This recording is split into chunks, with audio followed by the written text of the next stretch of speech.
So for content marketers, I think I can break down the challenges into 3 parts. First is, if you're starting a content marketing program, the idea of just hiring a journalist. That's not the best idea. What you want to do is you want to hire somebody who has writing ability, communication ability, but has a great knowledge of the subject matter that they're going to be writing about. That's probably the most important thing over just going out and hiring a journalist. The second piece, I think, is if you have a content marketing program established, you want to start looking at your metrics. What I look at is the difference between metrics that are actionable and metrics that are reactionable.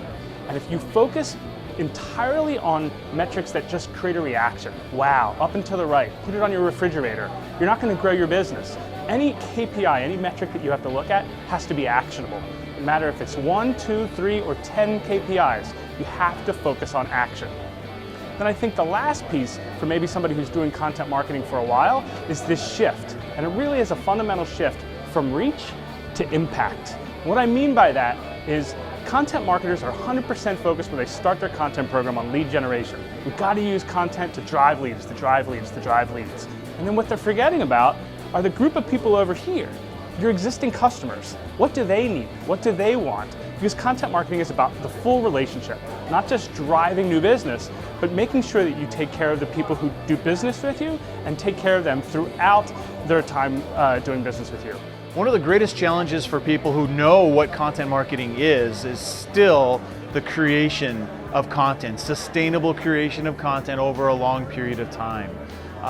It's amazing. Any one individual has a finite number of ideas, and so many content creation efforts are usually lied on or put upon 1 or 2 or 3 individuals in a big company. And that really is one of the big challenges, is folks run out. They feel like they've run out of ideas, and of course that's not really true. I think marketers face a lot of challenges from content marketing. I think there's kind of 2 types. The first is the challenge to create thought leadership. Really compelling, powerful, original content, saying something new that kind of brings your brand forward and elevates it. That's challenge number 1. I think challenge number 2 is creating enough varieties and types of content to engage broad audiences at different stages of the buying cycle, different personas.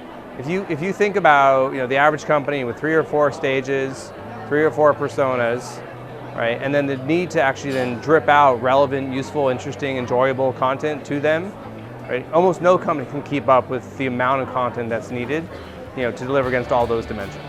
So when we started out, our biggest challenge was really around understanding our target audience and what was important to them and how are we going to provide them insight. And that was really about understanding them and who they are and what they needed. And from there it was, well, how are we going to get all of this content? And not only from the start, how are we going to get that content, but how are we going to sustain it so that it's relevant and engaging and targeted. Well, so content marketing is having this great growth, but from my perspective, what I see is the challenge in the measurements, right? And understanding how does it contribute to sales and revenue in terms of what you can deliver. Is it truly educating, truly convincing your potential customers to buy?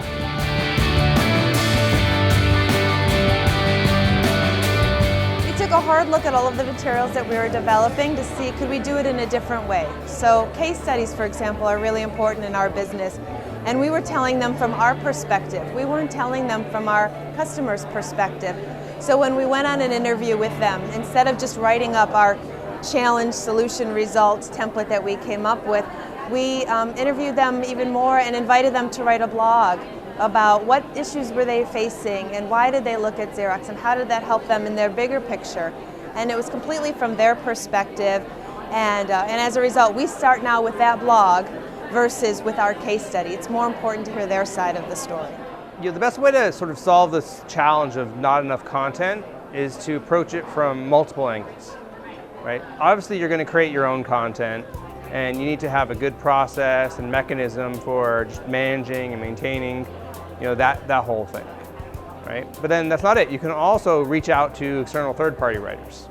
And there's some great marketplaces you can go to go and say, hey, I need content about X, and then people create it. In Marketo, we said we need content about digital marketing and healthcare. It wasn't a topic we knew much about, but we were able to get some really good content from one of these marketplaces to make that work. And I think lastly, you want to think about other people's content. How do you go out and find really good content, curate it, bring it in with your own commentary, in order to sort of create a holistic view of all the different kinds of content that you might want? Well, what companies are doing to resolve that content scarcity or content running out of gas problem is there's a couple of things. One is you've got to be aligned with who your customers are and answering questions, solving problems. A brand has a story to tell. There's a reason why people buy from you, so it's essential that you tap into that and find the stories that'll connect with how can we solve problems, information problems for customers, and at the same time communicate the value that we bring as a brand. And when you start tapping into that sort of cycle, it can do a lot for really a never-ending stream of content ideas. The other thing is community. As a company develops customers, as they have a prospect database and social community, those communities will have discussions talking about different things. And if you tap into that community, again, you have a never-ending source of ideas to fuel your content marketing efforts. I think curation plays a really important role, especially in sort of the relationship nurturing phase of the overall process. I'll give you an example. There's a guy I've known for a couple of years, and every once in a while, every month or so, he'll just send me an article that he read in the New York Times or The Economist or something. He's got a little bit of commentary like, hey, I thought you might find this interesting based on our prior conversations about X and Y. Here's the link, and then he'll say something interesting and relevant, about the article. He's just doing this naturally, right? Just kind of how he kind of keeps in touch with people, but it's incredibly powerful. It's an incredibly powerful way to maintain that relationship and develop it. I think marketers are trying to think about how do I nurture the relationship, again, across multiple personas, multiple stages of the buying process, who can't keep up with all that content creation themselves, can use curation as a way to share just great relevant content. I love curation. I think curation has to be part of a content marketer's program. If you think about it, the goal of a content marketer is to become the subject matter expert, to become the publisher in the field or in the market that they're trying to attract customers and prospects to. So to do that, you can't do it all.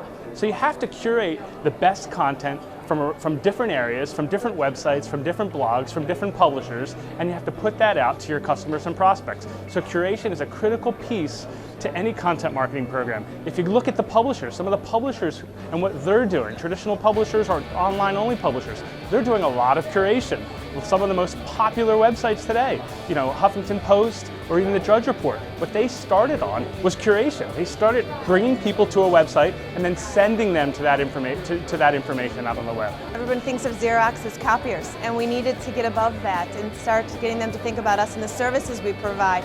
So one of the things that we looked to do was to talk to our thought leaders, and instead of just having them write white papers, we were writing articles for a new magazine we were publishing around optimism, which is the theme.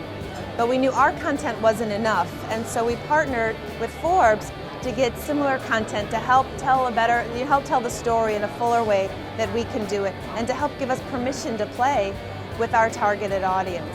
And so now, that's an active part of what we do. It's not just about creating our own content, but how can we curate content that complements it, that supplements it, and that gives our prospective clients a fuller picture.